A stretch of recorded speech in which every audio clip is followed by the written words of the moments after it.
ओम साई राम। जी हाँ, मैं दर्शना शर्मा साया म्यूजिकल ग्रुप से। जी हाँ, साई लीला में विशेष प्रसंग सर्प और मेंढक की कहानी। सर्प और मेंढक।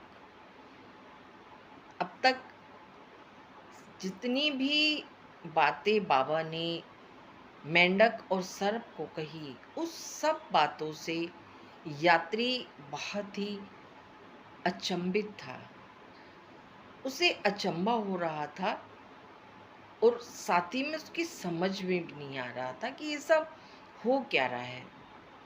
बाबा की बात सुनकर ऐसा क्या हुआ कि सर्प ने मेंढक को छोड़ दिया।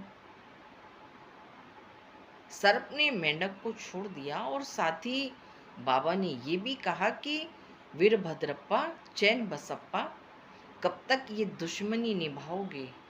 आखिर इनकी दुश्मनी का क्या कारण है? समझने के लिए बहुत सारे प्रश्न उस यात्री के ज़हन में घूमने लगे। वो उन सभी प्रश्नों में उलझ सा गया कि क्या दुश्मनी है दोनों में, सर्प और मेंढक में। इन्हीं उलझनों में, इन्हीं प्रश्नों को अपने दिमाग में पूछते हुए यात्री बाबा के साथ बैठ गए उसी नदी के किनारे। और बाबा बाबा जो उसके मुख को, उसके चेहरे के जो भाव थे, उन्हें समझ रहे थे और समझते हुए वो विचार कर रहे थे कि ये कब पूछे।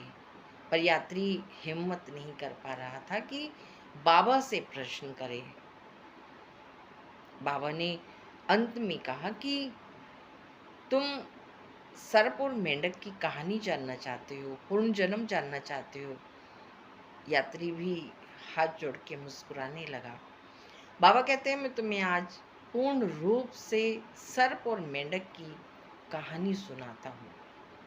क्या हुआ था इन दोनों के बीच, अगले प्रसंग में। ओम साई राम।